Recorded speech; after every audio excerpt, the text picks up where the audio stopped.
18번째 끝에 조금 남았는데 그거 하고 그 다음에 19번째 법계 통합은하고 마치 돌아가겠습니다. 요 앞에 거는 다 이해되셨죠? 예. 그게 늘 얘기하지만 어렵지 않습니다.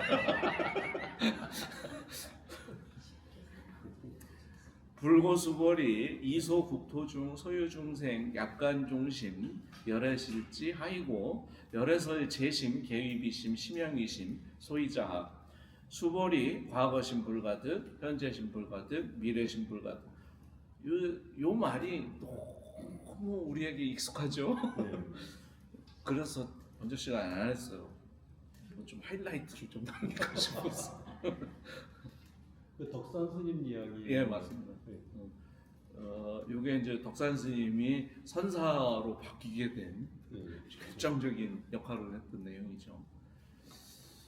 부처님 불고할 때 이 고는 확실히 고지한다, 알려준다. 이거 내가 정리해줄게, 뭐 이런 의미죠. 불고 수보리에게 내가 확실하게 정리해줄게. 이소국토 중에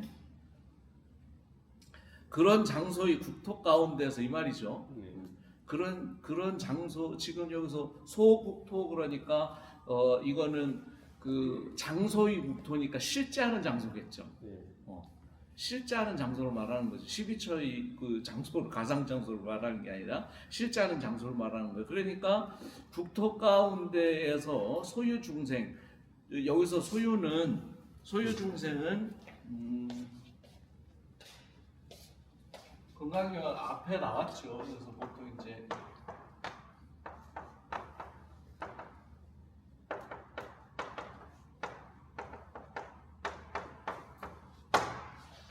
소유 중생하니까 그냥 뭐 중생을 소유했다 이런 말은 아니고요.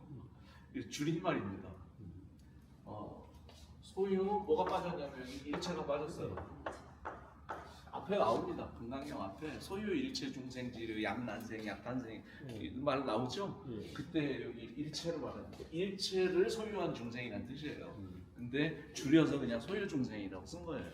그러니까 일체를 소유한 중생은 그 말이죠. 일체를 소유했다는 말은 뭐예요? 브라만과 아트만의 관계로 세상을 바라보고 있는 그 중생은 이런 말이죠. 약간 중심, 약간이라도 아주 조금이라도 그 씨를 뿌리면 마음에다 씨를 뿌리면 열애실지 열애는 안다고 새겨진다는 거죠. 씨라는 말이 다 이런 뜻이 아니라 그랬죠. 이거는 이 곰 발바닥이고 요거는 심장을 그린 거라서 심장에 곰 발바닥으로 이렇게 스크래치를 쫙 내서 새겨졌다 이런 말이라 그랬죠. 그러니까 열애실지 하는 말은 열애에게는 그렇게 그 중생들이 생각하기에는 그런 거죠. 내가 마음에 조그만 종자라도 하나 심으면 이거를 열애는 다 알 거라는 거야. 다 이렇게 새겨져 있어가지고 그럴까요? 그러시면 안 돼, 진짜. 진짜 그러시면 안 된다. 저한테 왜 그러신지 잘 모르겠지만 진짜 그러시면 안 돼요. 나 장하고 싶어요.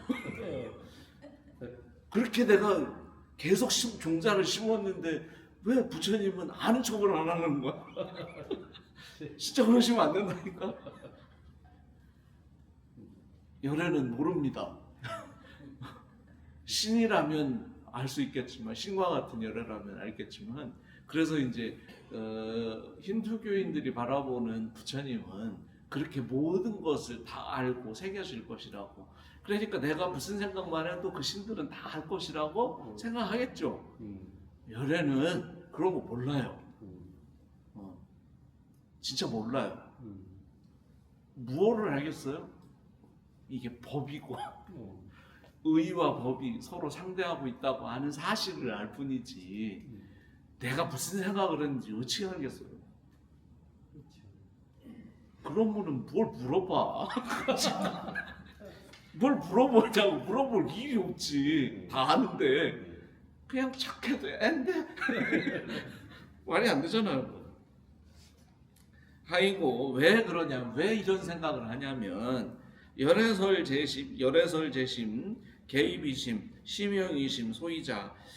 열애가 설하는 재심은 존재한다고 여기는 마음이죠. 여기서 재심이라 이렇게 모든 마음이 아니에요. 이것도 일체와 같은 뜻이에요. 그래서 존재로 여기는 그런 마음을 말하죠. 열애설 재심은 개입이심이에요. 사실은 그게 그런 마음이 있어가지고 종자를 심는 그런 게 아니죠. 그런 마음이 아니라고 한결같이 말해도 이 말이죠. 한결같이 말해도 말하면서 이것은 그런 마음이 아니고 뭐예요? 이름으로 된 마음인 거죠. 실제로 존재하는 마음이 아니고 식과 명세 12행에 보면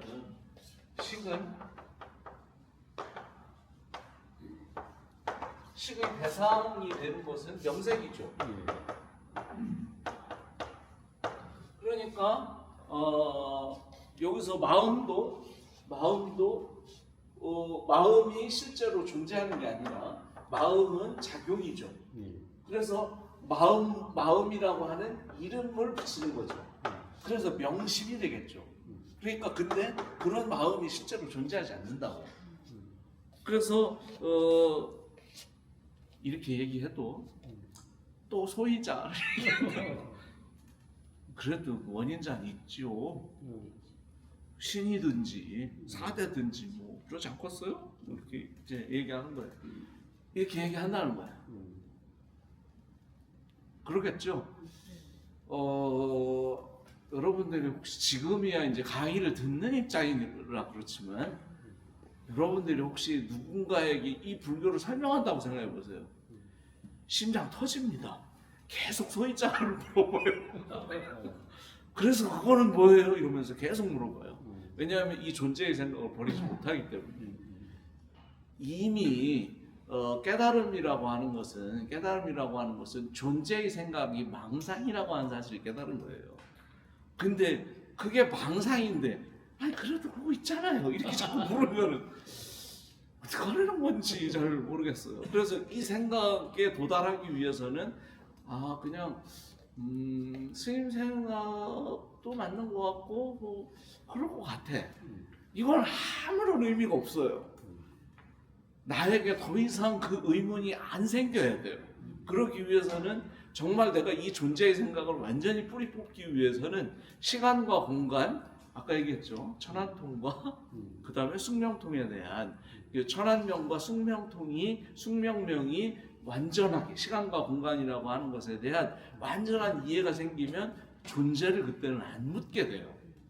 그거 자체가 묻는 것 자체가 망상을 하나 지어놓고 그게 맞느냐 틀리냐를 묻는 거기 때문에 의미 없는 말이 돼요. 이거를 설명을 해도 그거는 난 알고 싶지 않고 그거 있잖아요 그거 이렇게 자꾸 얘기한다고. 그래서 이제 부처님이 뭐라고 그러냐면 수보리야 과거신 불가득 현재신 불가득 미래신 불가득 그랬어요. 이걸 이제 어떻게 해석하느냐의 문제예요. 이거 이제 유명한 그 덕산과 그다음에 떡장수 할매의 그 유명한 얘기죠. 아시죠 다들? 모르세요? 그냥 아는 척 좀 해주세요. 떡장수와 덕산이 있었는데 덕산이 이제 금강경을 자기가 그냥 모든 금강경의 주석서를 다 그냥 통째로 그냥 달달달달해서 내가 곧 금강경이고 금강경이 곧 나요 이러면서 온 세상을 주유하면서 다 댐벼 이러면서 그야말로 도장깨기를 하고 댕겼어요. 저는 사실 뭐 말은 도장깨기지만 댕긴 데가 없어요. 그러고 갔는데 저 강남 지방에 유명한 선사가 있다 그래서 그거 갔어요. 가서 금강경을 다 이렇게 미고 거기까지 갔으니까 얼마나 배고프겠어요. 근데 그 절 밑에서 떡장수 할매가 떡을 막 팔고 있어. 그러니까 뭘 그렇게 짊어지고 다니시냐고 그러니까 내가 금강경의 대가인데 내가 지금 한번 여기 와서 도장 깨기를 하러 왔다. 그러니까 그러면 제가 뭐 하나 여쭤봐도 되겠냐고 그 할매가 그러니까 금강경에 보면 과거신 불가득, 현재신 불가득, 미래신 불가득 있는데 지금 점심으로 떡을 드신다니 점심은 어디다 찍으시겠습니까? 이렇게 점심이라는 게 마음에다 점을 딱 찍는다는 말이거든요. 원래 그 예전에는 어려워서 사실 점심을 먹는 경우가 많지 않아서요. 우리는 지금은 세 끼를 다 먹고 있지만 세 끼 먹고 산 지가 얼마 안 됩니다. 그래서 세 끼 다 먹으면 저처럼 됩니다. 그래서 세 끼를 다 먹으면 안 돼요.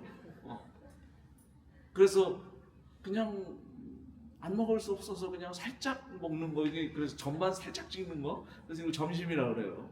그런 거예요. 점심이 딤섬이죠. 전반 이렇게 딱 찍는 거야. 그래서 과거심에다가 찍으시겠어요? 현재심에다가 찍으시겠어요? 미래심에다가 찍으시겠어요? 부처님이 왜 이 얘기를 했을까요? 과거심 그랬더니 그 말에 딱 막혔어요. dok사님이.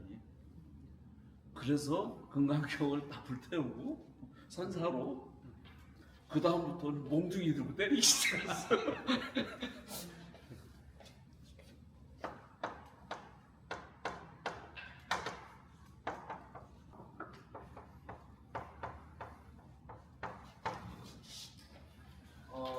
이거를 과거의 마음은 얻을 수 없고 우리 보통 이렇게 해석하죠. 근데 그렇죠? 과거의 마음을 얻을 수 없고 현재의 마음을 얻을 수 없고 미래의 마음을 얻을 수 없다 이렇게 해석하는데 사실은 그런 말은 아니고요. 과거도 심이기 때문에 마음 작용이기 때문에 불가득이에요. 얻을 수 없는 거예요. 왜냐하면 과거가 있어서 우리가 마음으로 과거를 안 게 아니고 과거라고 하는 것은 사실은 우리 감각을 통해서 들어온 게 아니기 때문에 무기 사건인데 세상을 이렇게 움직임을 이해하려면 사실 우리가 보고 있는 것은 2차원의 좌표를 보고 있어요. 그렇죠? 픽셀로 드러나고 있기 때문에 2차원 좌표입니다. 근데 우리가 이렇게 보이죠, 뭐가 이렇게 움직여요, 이렇게. 그죠? 이렇게 움직이는 게 지금 느껴지죠? 이 움직임을 구현하려면 시간이 필요해요. 그래서 이 움직임을 구현하고 이해하기 위해서 시간이라고 하는 없는 개념을 만드는 거예요. 그래서 구현해냅니다. 그래서 여러분들이 시간을 허투루 생각하시면 안 돼요. 우리가 움직이는 거 다 시간 계산해서 움직이는 거예요. 머릿속에서 겁나 빨리 계산되고 있어요. 그래서 과거도 사실은 과거가 실제로 있느냐? 모르죠. 과거도 지나갔다고 하는 그것도 시간 계산이 된 거고 그 다음에 현재도 시간 계산이 된 거고 미래도 시간 계산이 된 거예요. 그래서 지금 확정적으로 얘기하고 있잖아요. 지금 과거나 현재나 미래가 다 마음 작용이기 때문에 가히 얻을 수가 없어요. 그러니까 달리 말하면 이게 무기라는 말이에요. 그렇기 때문에 저기 유튜브나 이런 데 보면 참 유튜브 도인들이 많습니다. 아시겠지만 맨날 하는 얘기 하면 무슨 얘기냐면 지금 여기를 얘기하는 사람들이 많아요.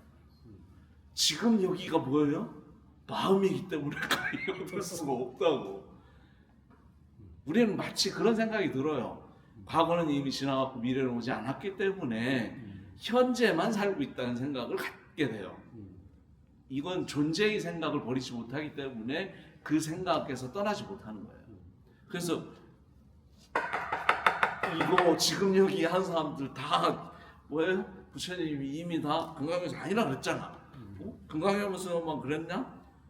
외도 비판할 때 뭐라 그랬냐면 외도가 64명이나 돼도 그 사람들 다 과거에 집착하는 자들, 현재에 집착하는 자들, 미래에 집착하는 자들이라고 분류했어요.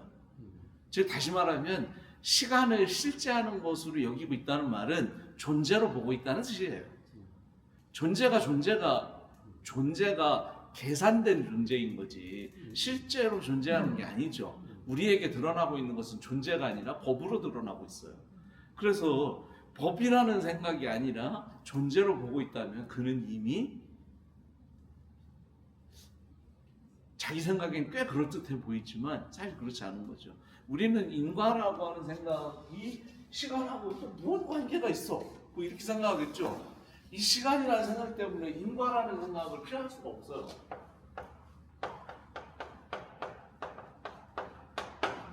항상 결과보다 시간이 선행합니다. 그죠? 예. 그래서 시간차가 항상 있어요. 언제나 원인이 결과보다 앞서 있어요. 그렇기 때문에 빛이 빛보다 빠른 게 있을 수가 없어. 왜냐하면 빛보다 빠른 게 생기면 무슨 일이 벌어져요? 이게 역전이 될 수가 있어요. 그러면 안 되기 때문에. 그래서 절대 무슨 일이 있어도 빛보다 빠른 일은 있을 수도 없고 있어서도 안 되고 안 돼요. 하여튼 절대로 안 돼요. 이게 물리의 기본 나정이에요. 공리예요. 근데 부처님은 그 가정 맞아? 따져본 거죠. 그래서 인과라는 생각을 갖기 때문에 우리는 모든 것을 인과적으로 이해하니까 수행도 어떻게 생각하냐면 수행을 해서 그 결과로 깨달음을 얻을 거라고 생각하는 거예요. 이게 인과의 생각을 가지고 있기 때문에 생기는 벌어지는 일이에요. 근데 사실은 우리는 우리의 시스템 자체가 예측하는 기계입니다. 미래를 예측하는 방향으로 사유를 하게 돼 있어요. 그래서 여태까지 내가 경험된 것들을 근거로 해서 아주 짤막한 인과관계로 이해를 하게 돼요. 사실 인과관계는 완벽한 관계가 아니죠. 그래서 사실 인과관계란 말은 둘 사이에 어떤 일이 원인과 결과의 상태가 연결되어 있다는 뜻이잖아요. 그렇죠? 근데 이게 이제 물리학에서 보면 이게 둘일 때는 그래도 비교적 뭐 대충 이해되는 것 같아. 근데 이게 하나가 더 이렇게 있잖아요. 이렇게. 그럼 이게 삼체가 되면 그 다음부터 예측 불가합니다. 근데 세 개만 있어요? 우리는 이렇게 모든 생각을 사실은 인과로 모든 것이 이루어져 있다고 생각하면 뭐 다 그런 것 같죠. 그렇지만 인과가 사실이라면 우리에게는 고장이라는 사건이 일어나면 안 돼요. 그렇죠?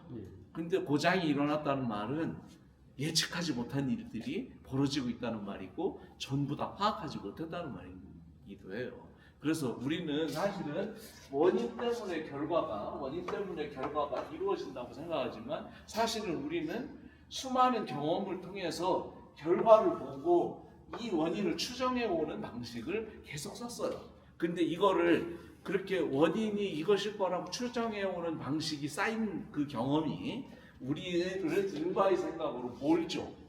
반대로 생각하게 되는 거예요. 그래서 원인 때문에 결과가 이루어진다고. 우리 문화는 다 인과율을 기준으로 해서 우리 문화가 다 이루어져 있지만 사실은 그래서 우리에게 번뇌가 일어나고 이런 오류가 계속 생겨나는 거죠. 인과를 이해하고 살아도요. 여러분들이 돌아가실 때까지 아무런 문제 없어요. 진짜로. 단 한 가지 좀 아쉬운 일은 괴로움이 좀 따릅니다. 번뇌가 좀 따라요. 내 생각하고 잘 안 맞아 이게.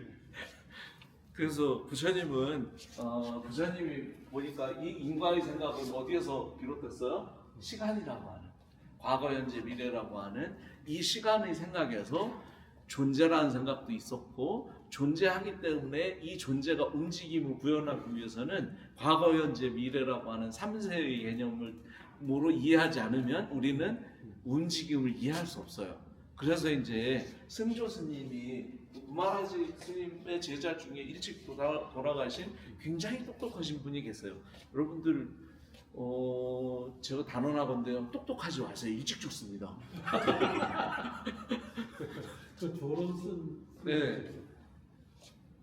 잘 발음하셔야 돼요. 승조 스님이 조론을 쓰셨는데 조론에서 물불천론이라는 말을 네. 썼어요. 혹시 아세요? 들어보셨어요? 몰라요. 아 몰라요? 예. 아싸. 나만 아는 거.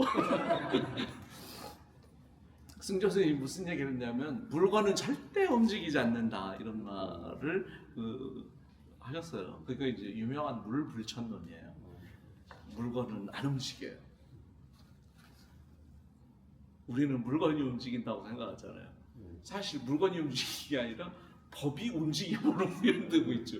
물건은 움직인 적이 없어요. 그렇죠? 예, 마음 작용을. 네. 그래서 실제 물건이 움직인 게 아니라 법이 움직이고 있다고. 네이처 웨이처에서 구현된 법이 움직이고 있는 거지 실제 물건이 움직인 게 아니다. 그 얘기를 쓴 건데 이 말을 이해를 잘 못하더라고.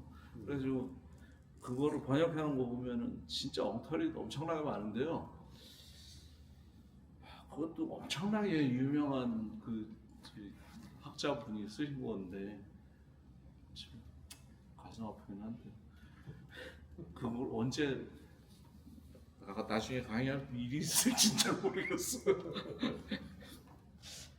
일단 넘어가고 그래서 과거, 현재, 미래라고 하는 시간적인 개념을 가지고 우리가 생각하고 있다는 말은 결국 무슨 생각을 갖게 돼요? 그러면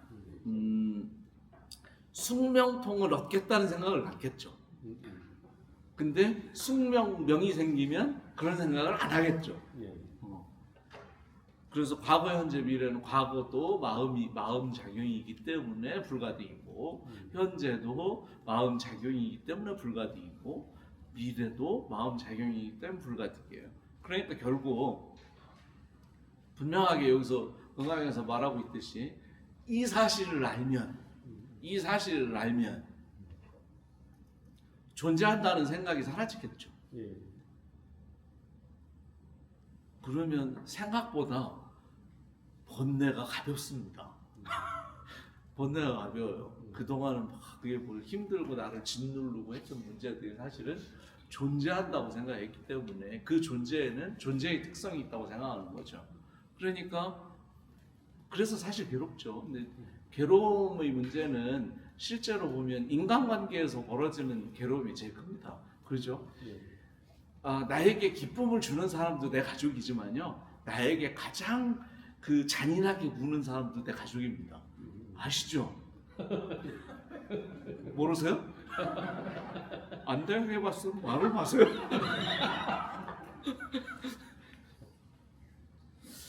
그래서 왜 그런 마음 작용, 그냥 이런 뭐 팔다리 부러지고 이런 거는 시간 지나면 나아요. 괜찮아요. 부러질 때 안 부러져봐서 잘 모르시겠죠. 안 아파요. 깼을 때 아파. 이게 부러진 게 볼 때부터 아파. 그렇게 하고 그것도 오래 안 가요. 한 2, 3일 지나면 그냥 참을만 해요. 그냥 살만해요. 그래서 그거는 크게 사실 큰 문제는 사실은 아닌데 이게 내가 사랑하는 사람이랑 뭐 의견 차이가 있었어. 야, 며칠 동안 말을 안 해. 나는 직접은 안 해봤는데요. 우리 엄마 아버지 보니까 그러더라고. 아니 저게 그렇게 싸울 일인가? 옆에서 보면 전혀 안 그런 것 같은데 막 그러고 막 야, 며칠 동안 말도 안 하고 막 이래요. 그러니까 서로에게 상처 주죠. 별거 아닌 거인데도.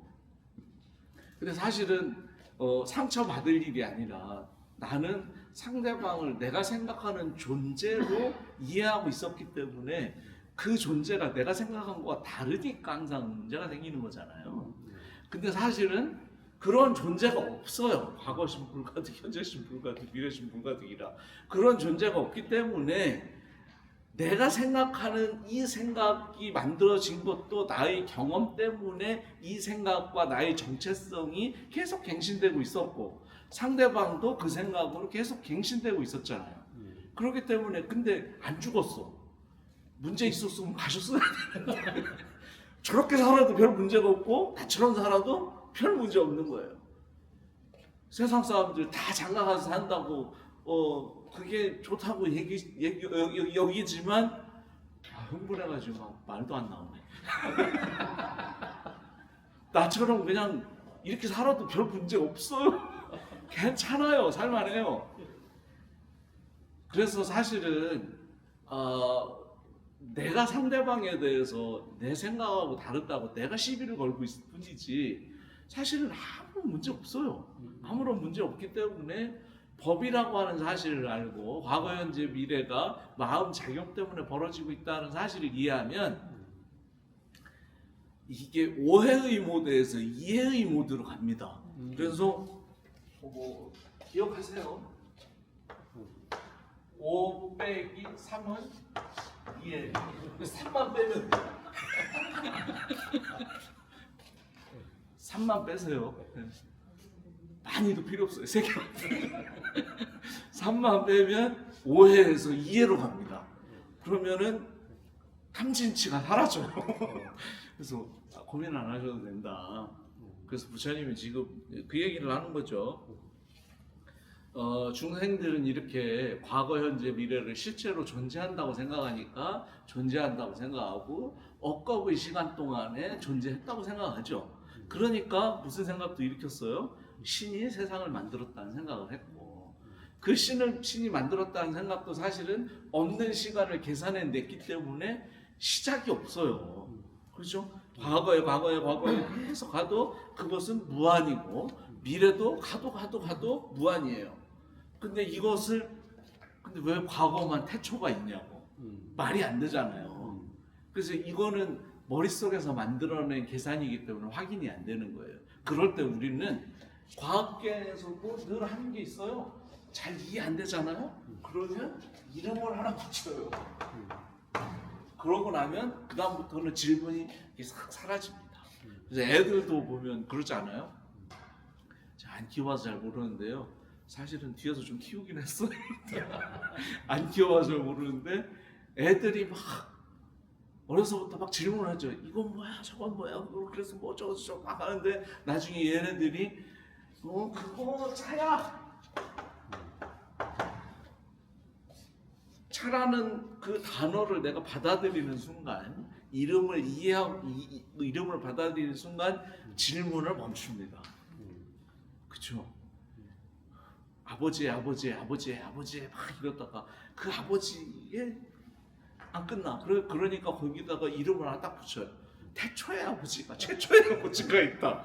이렇게 딱 붙이고 나면 그 다음부터 질문을 안 해. 그 아버지가 그 아버지지. 그러면서 그래서 이런 식으로 우리는 세상을 이해하는 거죠. 그래서 사실이어서 사실을 말하는 게 아니라 우리는 이름을 보고 실제처럼 이해하고 있다고 하는 거죠. 그래서 가장 먼저 벗어나야 될 것은 언어에 대한 이 허구성에 대한 이해가 생겨나야 벗어나요. 그래서 부처님이 조작의 단계는 몸에서 조작이 일어나고 언어로 조작하고 생각으로 조작된다고 하는 신구의로 조작이 되지만 소멸은 어떻게 해요? 구행부터 소멸된다고 얘기하셨죠. 도장깨기에 있습니다. 자, 그러면 법계 통합은 이것도 무슨 뜻일까요? 법계 통합은 거기다 제목을 써놓기는 했지만 이런 거 그려놔서 왜 이런 제목을 썼을까 고민이 되더라고요.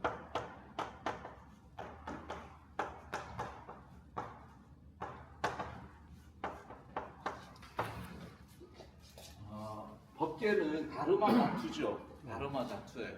그래서 우리가 보고 있는 것은 실제의 세계가 아니라 법계죠. 그래서 실제의 세계는 뭐라고 부른다 그랬어요? 세간이라고 부른다 그랬죠. 록간, 세간이라고 부르는 데 비해서 부처님은 세간이 아니라 법계라고 말씀하셨어요. 그러니까 우리가 보고 있는 것들은 사실은 법으로 되어 있는 세계가 드러나고 있는 거죠. 실제가 아니라. 그렇기 때문에 법계라고 부르는 거예요. 그러니까 법계라고 하는 사실이 통해야, 그죠? 뭐가 됐어요? 교화가 된 거예요. 세계라고 통하면 교화된 게 아니죠. 존재. 존재로 이해하고 있는 건 교화된 게 아니에요. 부처님이 사상을 이해한 게 아니야. 지금 그래서 법계 통합원에서 말하고 있는 것은 그거 얘기하고 있는 거예요. 법계라고 하는 사실이 통해야 교화된 거다 이런 말이에요.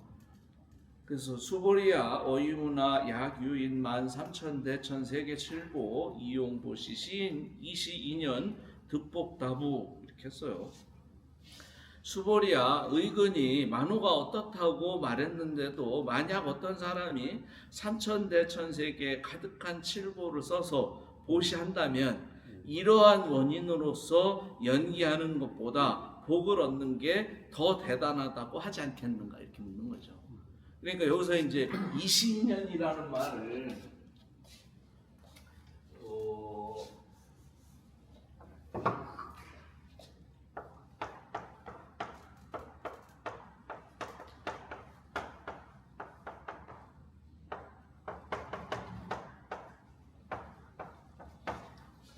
이런 인연으로 이렇게 해석해요.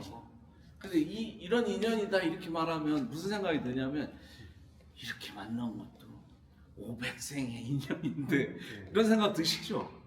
그런 생각이 딱 느낌적으로 딱 오지 않아요? 우리 문화 속에서는 500생의 인연인데 반갑다 500생 동안 이러면서 500생만의 인연이라고 생각해요. 근데 사실은 인연이라는 말은 구마라지 번역에서는 요게 외인, 요건 내연이라는 뜻이에요. 그래서 외부의 촉발 원인이죠. 외부에서 드러나고 있는 촉발 원인에 의해서 뭐예요? 12연기가 안에서 일어나죠. 내 안에서 12연기 작용이 일어나서 무엇을 만들어내고 있어요? 법계를 만들어내고 있죠. 그러니까 지금 여기서는 뭐냐면 3,000대천 세계를 보시한 사람은 이런 사람은 이런 인연으로서 이렇게 바깥의 외부의 접촉 사건에 의해서 안에서 연기의 상황이 벌어지고 있다고 하는 이 사실보다 뭐가 사실 이거보다 복을 얻는 게 더 대단하지 않아? 이렇게 생각한다는 거예요. 그렇지 않겠어요? 아니 부처님 얘기 다 들어봐야 뭐 다 떨거지들이잖아. 맨날 뭐 그릇 들고 다니면서 뭐 밥이라고 그릇 들어 다니고 그거보다야 복을 받는 게 낫지. 이러지 않겠냐는 거예요. 연기를 이해하는 것보다 복을 많이 쌓아가지고 보시를 해서 복을 많이 쌓는 게 더 대단하지 않나? 이렇게 말할 거라는 거예요. 당연히 그렇겠죠. 대답도 그랬어요. 여시세존 차인 이시인연 득법 이와 같은 것이 세존이라면 이와 같이 세존이시여라고 해석할 수도 있고 이와 같은 것이 세존이시라면 또 이렇게 해석할 수도 있어요. 이와 같은 것을 앞에서 얘기한 것처럼 여시세존을 붙여가지고 이와 같은 것이 세존이라면 차인 이시인연 득법답 이런 연기보다 복을 얻는 것이 더 대단하다고 말하겠습니다. 이렇게 말하는 거죠. 그러겠죠, 당연히. 여태까지의 논조로 보면 그렇게 볼 수 있어요. 수보리 약 복덕 유실 열애 설득 복덕다 이 복덕 무고 열애 설득 복덕다. 이 문장도 되게 어렵습니다. 수보리야 만약 복과 덕이 실제로 있었다면 열애는 얻은 복보다 덕이 더 대단하다고 말하지도 않았을 거라는 거예요. 그렇죠. 실제로 복도 있고 덕도 있다고 그런다면 덕보다야 복이 낫죠. 당연히 실제로 존재한다면 실제로 있다면 아니 덕은 뭐 그거 된다고 뭐 되는 것도 아니잖아요. 이런 거 이렇게 갖다 주시면 고맙지. 고맙잖아요. 그래서 이게 더 대단하다고 말할 거라는 거야. 근데 이 복덕무고 복과 덕이 실제로는 없는 것이기 때문에 그렇죠. 법도 따로 있어가지고 내가 이걸 뭘 한 것이 그게 쭉쭉 쌓여가지고 막 하는 게 아니라 어떤 사람은 평생 보시했는데도 사실 외롭고 쓸쓸하게 돌아가시는 분 많아요. 우리에겐 반드시 그렇게 드러날 것 같지만 이해와 오해의 문제이기 때문에 정말 저 사람이 그 한 일이 가치가 있다고 여기는 사람들이 많으면 그게 효용이 일어나요. 그렇죠? 그게 중요하다고 가치가 생각되고 그래서 그거를 동참하는 사람이 있지만 어떤 사람 그게 중요하다고 여기는 사람들이 동참하는 생각이 없으면 그러면 그거 해도 그냥 그 사람 혼자 한 일이지 아무런 업으로 작용하지 않아요. 이게 실제로 업이 있다면 그렇게 작용하겠죠. 무슨 일이 있어도 그렇게 돼야 돼요. 근데 그러지 않아요. 이게 실제로 있는 게 아니니까.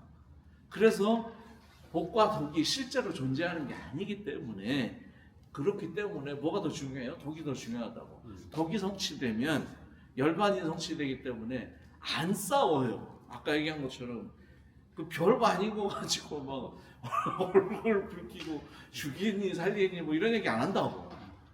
그래서 부처님은 혼자 살았어도 길에서 뭐 그렇게 얻어먹고 뭐 제대로 뭐 뭘 잡섰겠어요. 저 아난한테 제일 많이 시킨 게 뭔지 아세요? 나 몸이 안 좋다. 가서 따뜻한 물 좀 얻어와라. 족탕을 좀 해야 되겠다. 이거 제일 많이 시켰어요. 동네 가서 따뜻한 물 얻어오라. 몸 안 좋으셨어요, 부처님. 우리가 생각하고 다 달라요. 그래서 힌두교의 관점에서 바라본 부처는 부처가 뭐겠어요? 자비의 상징이겠죠.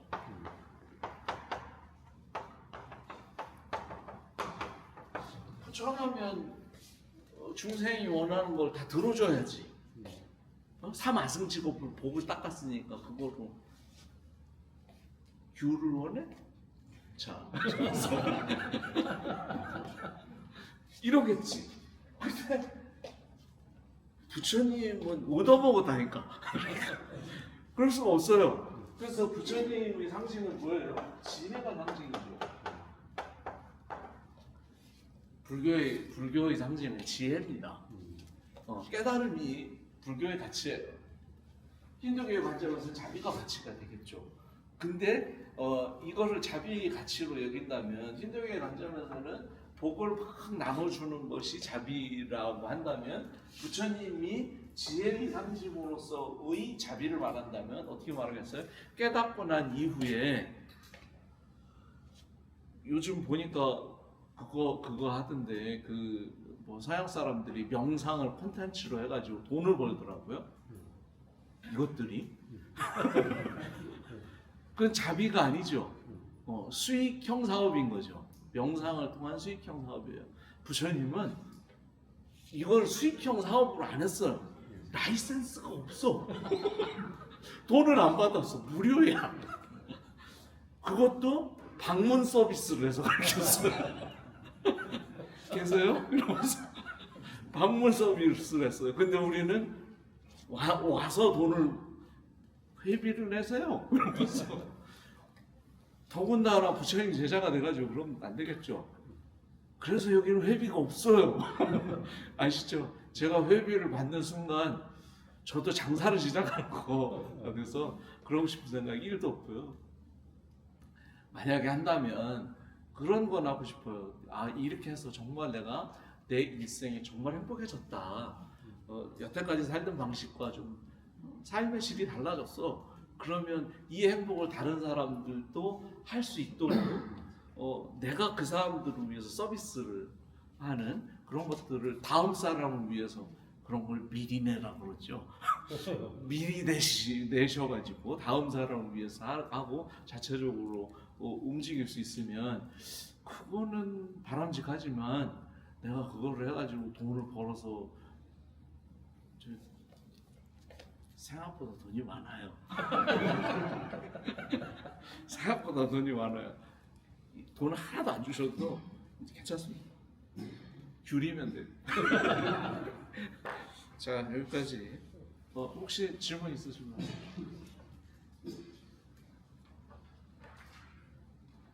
네.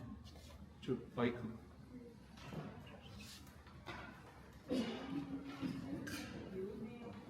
아, 거기다 좀 크게 얘기하시면. 지금의 내용은 좀 다른 부분인데요. 예. 그 부처님 49년 설법 중에 아무도 보면, 강도도 보면, 반야도 보면, 뭐 열반도 보면 이렇게 나눠가지고 네. 부처님은 첫 번째 고통이 먹고 살기 힘들기 때문에 고통 공부하셨고, 그 다음에 인가 공부하셨고, 그 다음에 부처되는 공부하셨고, 이렇게 분기에 따라 본문을 다르게 하셨다는데 진짜 그 당시에 그런 식으로 하셨는지.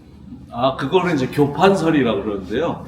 중국 이제 역사적으로 좀 이해하셔야 되는데, 인도는 사상의 발달 단계가 있어요. 그러니까 부처님이 이제 그 초기 부처님이 직접 설하신 게 있고, 그 다음에 뒤에 가면서 사람들이 생각이 계속 의설이 섞이다 보니까 그거를 이제 구별해내는 작업들을 하게 되거든요. 그래서 이제 그런 얘기들이 쭉 쌓여서 말이 많은데 경전이 많아졌어요. 그러니까 왜냐하면 새로운 생각들이 계속 일어났잖아요. 부처님 당시에 있었던 해결할 수 있었던 문제들은 부처님이 다 해결했는데, 부처님이 가시고 난 이후에는 새로 부처님 말씀을 또 새로운 생각을 자꾸 일으켜요.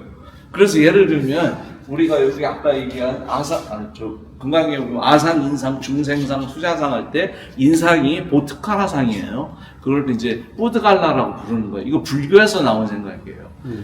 윤회를 하고 있지만 윤회한다는 생각은 우리가 가지고 있어요. 근데 사실 부처님은 윤회가 망상이라는 사실을 깨달은 건데, 윤회한다는 생각을 힌두교인들이 하고 그것에 대해서 동의하다 보니까 불교인들도 그런 생각을 한 거죠. 아니, 부처님이 무하라고 했지만 그래도 뭐 무하는 그래, 그럼 부처님이 얘기했으니까 그렇다고 치지만 그래도 윤회하는 건 있지 않을까? 그게 뭔데? 아, 그거 잘 몰라. 그게 보트가라. 그게 인상이에요. 그러니까 이런 생각을 자꾸 하게 되는 거. 그러면 이런 생각이 나왔으면 이게 잘못됐다고 이것을 비판하는 얘기가 나와야 될 거 아니에요. 그런 얘기들이 대승경전이라고 보시면 됩니다. 근데 이런 것들이 그 생략 없이 이 일정한 인도에서의 사상 단계를 밟지 않고 중국으로 통째로 넘어오게 돼요. 그러다 보니까 이거에 구분할 수가 없었죠. 그러다 보니까 이제 수많은 경전들 중에서 자기들이 꼽히는 경전이 있어요. 그 중에 이제 법화경의 중심, 법화경을 보면 삼거가 있죠. 수레가 3개가 있는데 우거, 독거 뭐 그런 거 있죠. 그런 수레가 있다는 것을 회삼길이라고 하는 개념을 가지고, 아, 그러면 부처님의 말씀에도 이렇게 아주 낮은 거, 중간 거, 최상의 거 뭐 이런 식으로 생각을 한 거예요. 그래서 이거는 중국 사람들이 불교를 이해하는 방식이었지 사실과는 관계없습니다. 그래서 이런 교판 사상은 각 종파마다 다 달랐어요. 그래서 그 천태종에서 가장 우리가 많이 알려져 있는 교판 사상은 58교라고 천태에서 하고 있는 그 5개의 그 아함시, 방등시, 뭐 그다음에 반야시, 법화열반시 뭐 이런 거 있죠. 그런 게 58교라고 해서 그 부처님의 교서를 그렇게 나누어 가지고 층위적으로 이해한 건데, 사실 그거는 굉장히 문제가 있죠. 그래서 거기서 주장하는 것은 뭐였냐면, 그 천태가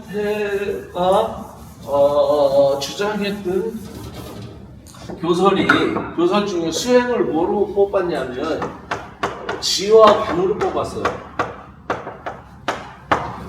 사마타와 윗바사나를 수행으로 뽑았어요. 근데 여러 번 말씀드리지만 부처님은 해탈로 나아가는 유일한 길을 팔정도라 그랬어요.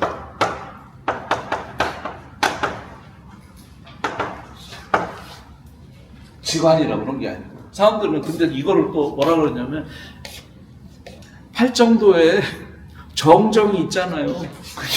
거기에 이게 들어간다는 거야. 그러면 정정 나올 때마다 그 얘기가 경전에 수도 없이 나와야 돼. 절대 안 그렇습니다. 몇 번 등장하지도 않고요. 비판적으로 말합니다. 왜냐하면 부처님이 처음에 한 게 사마타 위파사나를 외도들이 하고 있었고 그거를 체험했는데 그것으로 해탈할 수 없었기 때문에 버린 거였거든요.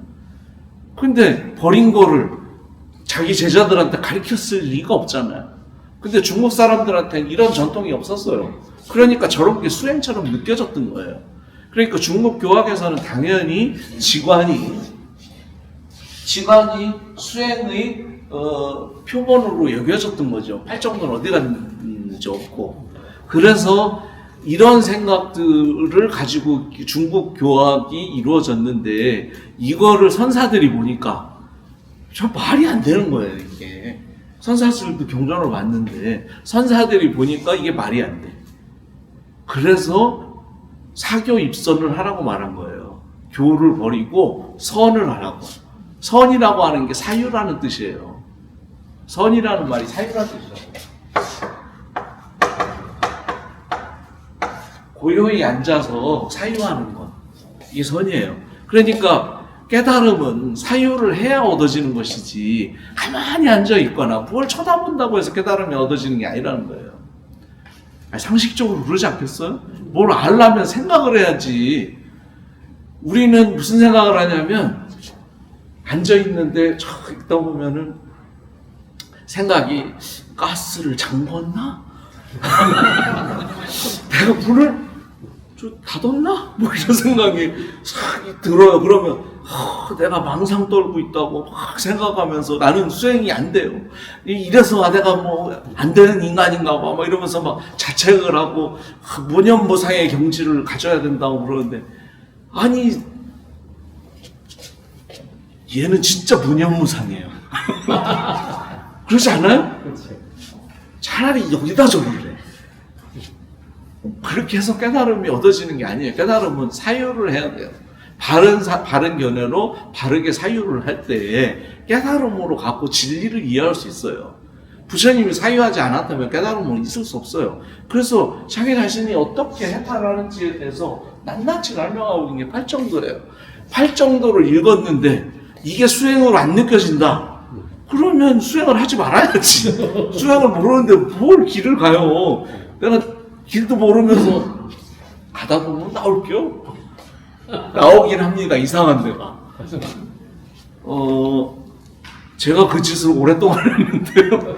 거의 한 3, 40년 하다 보니까 나오긴 나오더군요. 이상한 데가.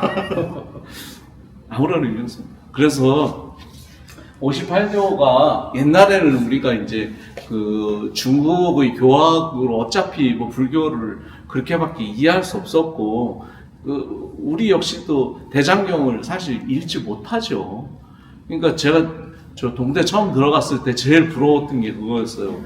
실수대장경 영인본 하나 갖고 싶은 게 내가 진짜 소원이었어요. 진짜로. 나 대장경 보고 싶어. 막 이러면서.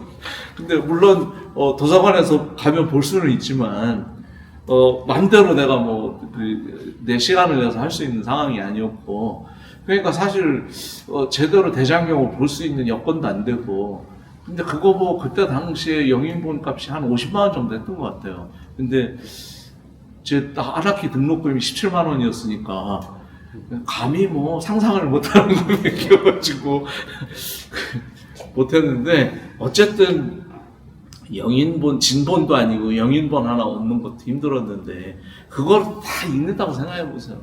여러분들 8만 대장경을 죽을 때까지 다 읽을 수 있을 것 같으세요? 완독할 수 있을 것 같으세요? 여기서 뭐 하나 잘못된 거 있어요. 그게 잘못됐는지 아닌지 찾으려고 8만 대장경을 다 읽는다고 찾을 수 있을 것 같으세요? 못 찾습니다. 우리나라에 8만 대장경을 2번 완독하신 스님 계세요. 뭐 한문으로. 정원 스님이라고 아주 유명하신 스님이 있어요. 존경스럽다. 그 스님 한번 뵀는데요. 너무 존경스럽더라고요. 쉽지 않아요. 대장경을 읽는 것도. 근데 지금은 수많은 학자들이 굉장히 많이 노력하고 많은 사람들이 공을 들여서 8만 대장경을 다 코드화해서 대장경을 하드디스크에 다시 못 써요. 그래 이게 이제 외부로 또 게시도 돼 있다 보니까 물론 이제 중간중간에 이게 그 입력하는 과정에서 잘못 읽어가지고 잘못 입력된 데도 있어요. 그렇지만 원본을 함께 그림을 이렇게 올려놨기 때문에 이상하다고 생각되면 그 원본을 보면 됩니다. 그래서 그러고 그 검색하면 다 나와요. 그래서 0.1초 만에 나옵니다. 그래서 이 단어가 어디에서 어떻게 쓰였는지 검색해가지고요 다 집어넣어 보면 알 수 있어요. 근데 사실 우리는 대장경 원본을 보지 않고 누군가가 써놓은 불교의 개론서 이런 거를 통해서 불교를 이해하다 보니까 그 사람들이 정확하게 이해했느냐 이거는 좀 의문스럽긴 해요. 그러니까 사실 제가 늘 장난처럼 얘기는 하지만 금강경이 어렵지 않아요. 어렵지 않은데 5가해니 7가해니 읽어보시면 진짜 이해 안 됩니다. 무슨 말인지. 더군다나 그거를 번역한 사람도 그 한문을 제대로 번역했나 싶은 정도예요. 이 사람들이 정말 용어를 알고 번역한 건지 아니면 그냥 유학자 집안에서 좀 한문 좀 읽다가 그냥 경전을 읽은 건지. 그래서 이런 용어에 대한 기본 이해가 없으면 문장 전체가 완전히 달라지기 때문에 호리유차면 천지현격이라는 말이 있어요. 그러니까 할 것만큼만 틀어져도 사실은 나중에 가면 엄청난 차이를 가져오거든요. 우리가 일체라는 단어 하나만 이것만 알아도 정말 많은 것들이 해결되는데 이거를 모르고 그냥 일체를 모두라고 번역하는 순간부터 우리는 대장경이 이해 안 됩니다. 이런 문제들이 벌어지기 때문에 그래서 기존에 그런 이제 그 58교라든지 이런 교판 사상은 그냥 참고로 한 번 정도만 하시고요. 그것을 사실이라고 믿는 건 조금 생각해 보셔야 돼요. 법화경에는 그 장자의 비유도 같은 적인가요? 예? 법화경에 나온 그 장자의 비유 설명도 예. 이해처럼인가요? 예, 의설입니다. 법화경에 아예 써 있어요. 법화경에 의설이라고 아예 써 있어요. 그래서 장자공자의 비유도 마찬가지죠. 장자가 거기서는 누구겠어요? 브라흐만이고요. 그 다음에 그 궁자가 바깥에 막 돌아다니다가 결국 자기 집에 왔다는 거잖아요. 그래서 아트만이 브라흐만화 된 거죠. 그 브라흐만의 그거를 이어받아가지고 그런 방식으로 이해되는 부처님을 얘기하고 있는 거예요. 그래서 그런 것에 대한 얘기를 하고 있는 거라서 의설이라고 써 있는데도 불구하고 우리는 의설을 정확하게 잘 모르니까 이게 진짜라고 생각하고 그러니까 초기경전을 읽었던 사람하고 초기경전을 읽었던 사람이 대승경전을 보면 무슨 생각을 하냐면 이거 다 뻥이야 이런 생각 하잖아요. 그래서 막 그 비판을 하고 막 그러는데요. 아니 그거 잘못됐다고 써놓은 거라니까요. 틀린 얘기를 한 게 아니고 그 당시에 그게 문제가 됐어요. 그 전에는 문제가 아니었는데. 그래서 그것에 대한 얘기를 하고 있고 이런 얘기들이 길고 그 다음에 뒤에 아주 짧게 이게 왜 잘못됐는지에 대해서 설명하고 있고 그래서 앞에 법화경에서도 시작이 보면 선남자 선여인으로 시작하잖아요. 선남자야 이러고 시작해요.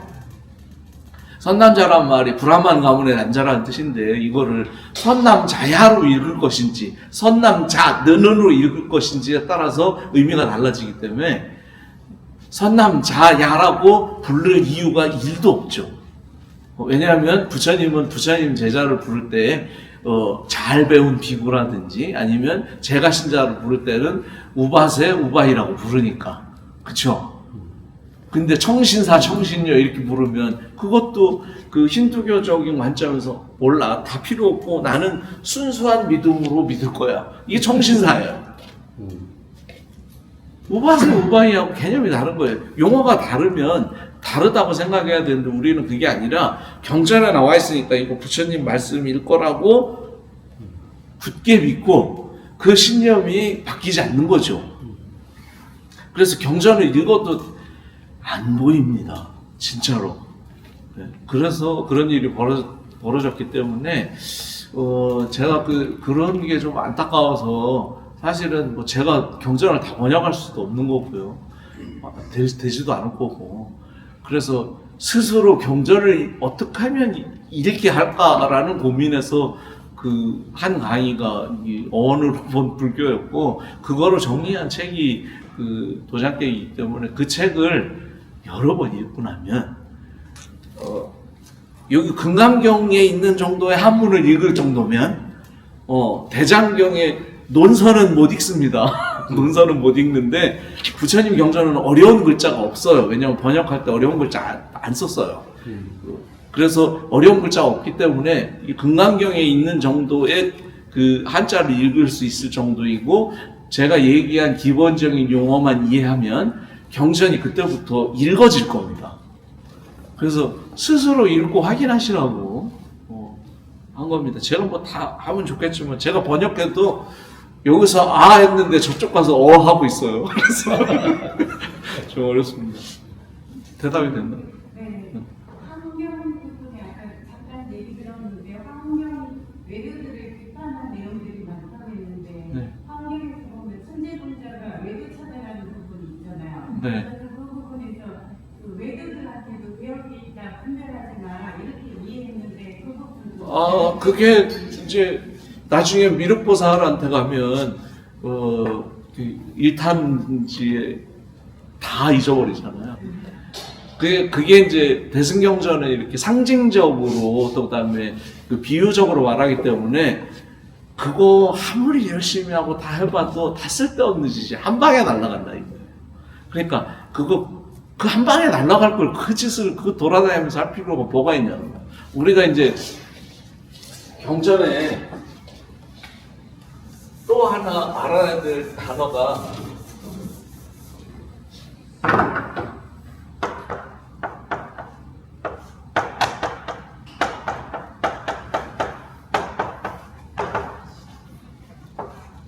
선지식입니다. 선지식은 마치 부처님의 제자인 것처럼 우리가 이해되잖아요. 그런 말 아니에요. 그 동네에서 꽤 방구나 좀 웃기고 뭐 좀 그런 사람, 그게 선지식이에요. 동네마다 다 있잖아요.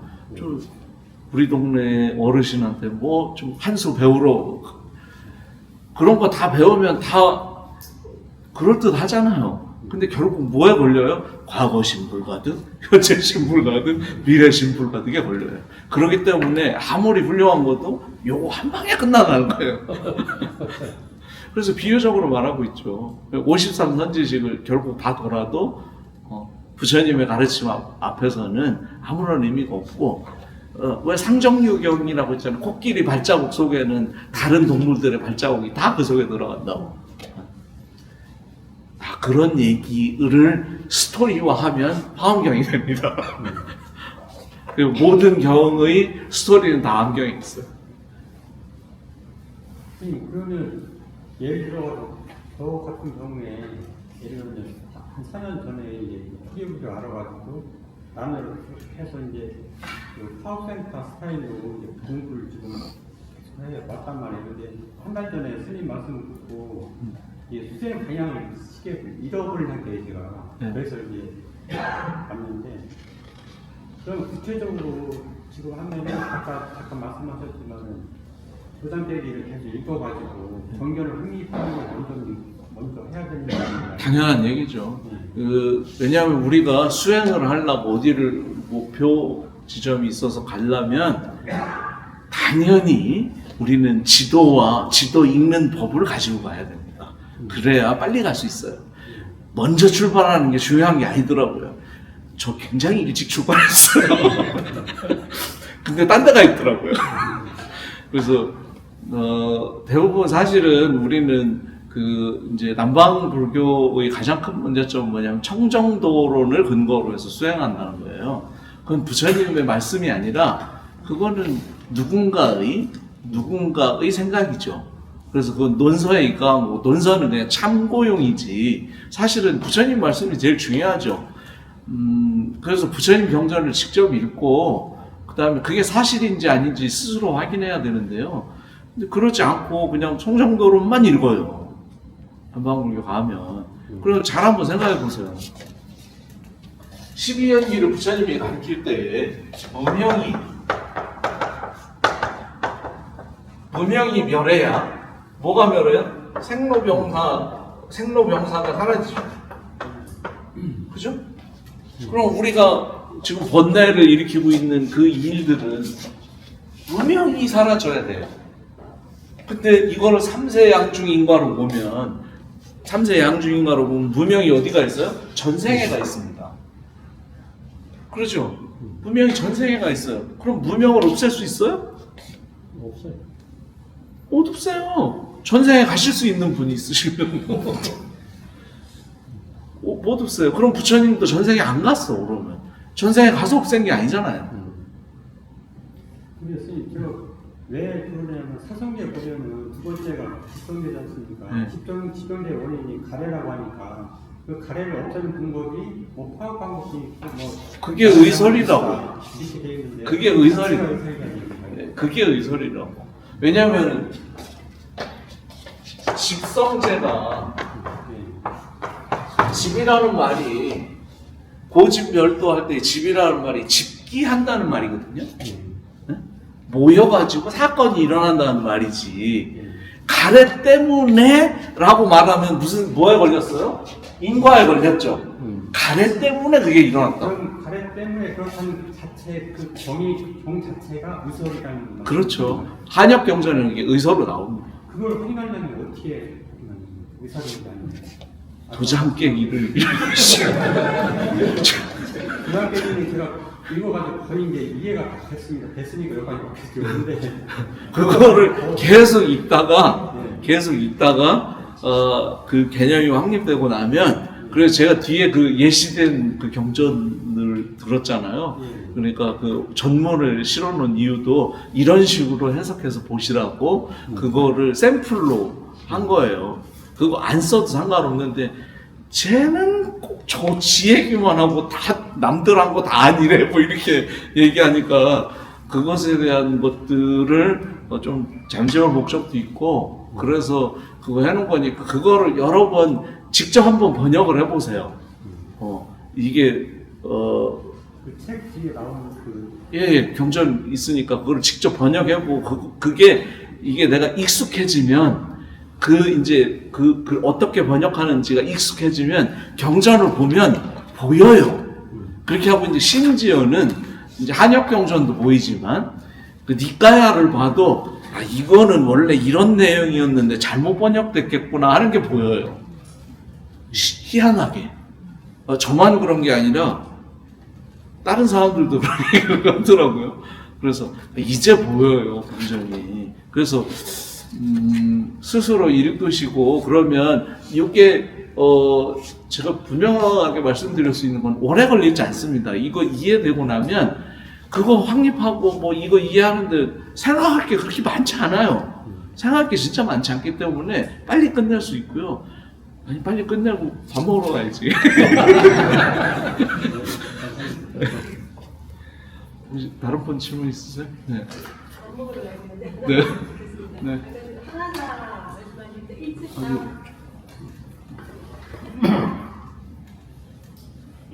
말씀하셨잖아요. 일찍다. 예. 네. 그 환경 sub성계에 나오는 일찍다라는 말씀이신 거죠? 예. 그게 판캬드득 사고 있으니까요. 그렇죠. 그것도 일찍다 다지의길이라고 하는 게 그런 개념이죠. 그 하나가 곧 다고 다가 곧 하나다. 이 생각은 존재한다는 생각을 갖게 되면 두 가지 측면으로 항상 하게 돼요. 원래 하나든지 아니면 따로따로 있든지 그러잖아요. 그래서 이거를 저희 이 근간경에도 나옵니다. 일합상이라는 말로. 그게 일합상이라고 하는 생각이 의설이죠. 그러니까 아니 원래 하나여서 무국에서 시작해가지고 뭐 이러면서 원래 하나였는데 음양으로 나뉘어가지고 이렇게 하잖아요. 그런 식의 사고방식을 갖는 거예요. 이거는 아주 자연스러운 생각이에요. 존재한다고 생각하면 이 생각은 늘 하게 돼요.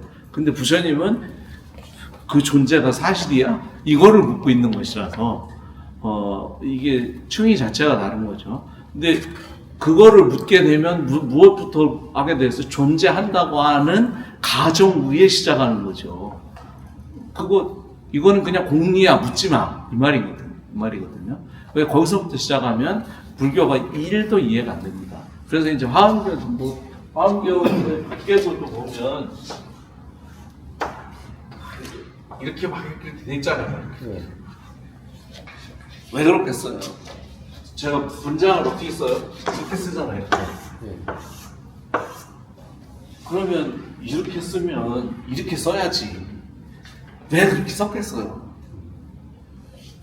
사람들의 생각이 이렇게 막 얽혀서 이쪽으로 갔다 저쪽으로 갔다 해서 그런 얘기에 관한 얘기들을 일정한 방향과 규칙을 가지고 그 의상 스님이 개송을 썼어요. 그래서 이것도 논문을 두고 쓰라고 몇 번 얘기했는데 아무도 안 하더라고요. 언젠가 또 할 날이 있겠죠. 그래서 법성계는 시작부터 그러잖아요. 법성은 원흉에서 두 모습이 아니라고. 법이 성품으로 있지 않잖아요. 법을 성품으로 보는 순간 존재로 보는 거잖아요. 그래서 그 법에 대한 다르마에 대한 생각이 다르마가 뭐였잖아요. 다르마에 대한 생각이 힌두교에서 바라보는 다르마의 관점과 불교에서 바라보는 다르마의 관점이 다르기 때문에 그런 식으로 이게 어떻게 다른지에 관한 얘기들을 그게 보면 이렇게 막 가다가 방향이 이렇게 전환되잖아요. 그 반대로 전개되는 거예요. 이 생각이 사람들이 이렇게 하고 있는데 이렇게 방향이 전환될 때는 반대로 돌아갈 때는 이 생각이 왜 잘못됐는데 이렇게 해야 이 말이 맞다고. 이해되세요? 안 돼요? 패스.